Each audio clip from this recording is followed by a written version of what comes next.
Hi there everybody, I'd like to introduce you to Aleck. Aleck is a Slack bot built on top of the OpenAI GPT-4 model.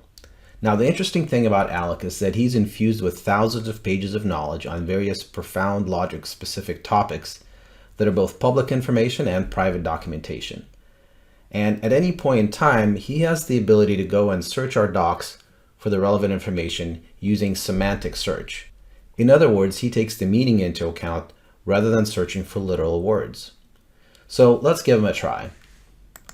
I'm going to ask Aleck, how do I read a database table using Profound.js? Now he takes a moment to think about it. He says, "Hey there, Alex Reutemann, let me enlighten you with the wonderful world of Profound.js. If you want to read database tables using Profound.js, you can either use the database query API or the record level access API. Let's show you examples for both. And here I've got two really good examples of how to use the different types of API. Now, I know that there's another way that you could read databases within Profound.js, so let me ask him about that. Let me tell him to search the docs about using the data API in addition to PJS query and RLA. So here he goes off, he's searching the documentation, and he's got some additional information for us. So I found some more information for you in the documentation. In addition to PJS query and RLA, you can use the data API for CRUD operations.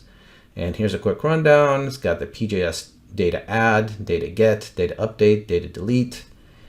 I see he's got quite a few very nice examples for me. Yep, that's exactly what I was looking for. All great information. So how does Aleck know how to do this? Well, first, the integration is accomplished through API provided to us by a large language model. And in this case, that's OpenAI's GPT-4. Using the API is actually fairly straightforward. You simply send it some information, send it some content, and then it sends you a response back. This is similar to how the ChatGPT web-based interface would work.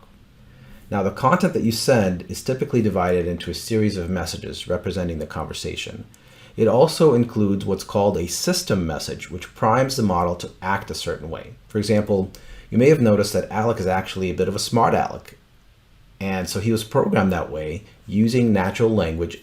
That's part of the system message. So playing with that system message is what prompt engineering is all about. For example, when we integrate AI into our transformation tools, we often ask the GPT model to return whatever response or whatever data that's coming back in JSON format.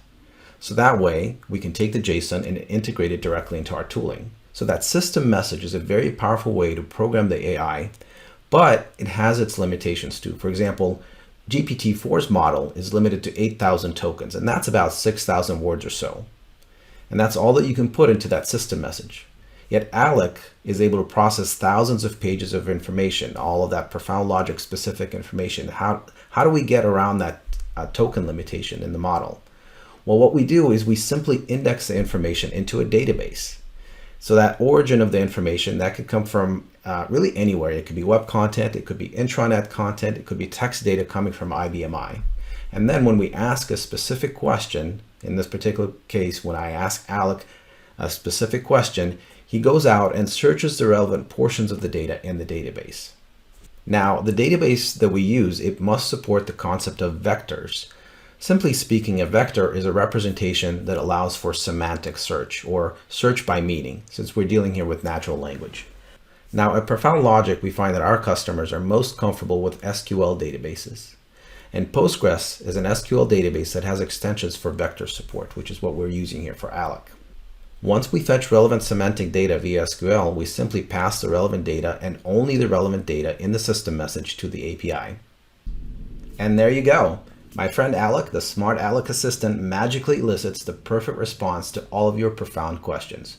Who knew that a combination of GPT-4, API wizardry, and a sprinkle of SQL could bring so much wisdom to our fingertips? I'll see you next time.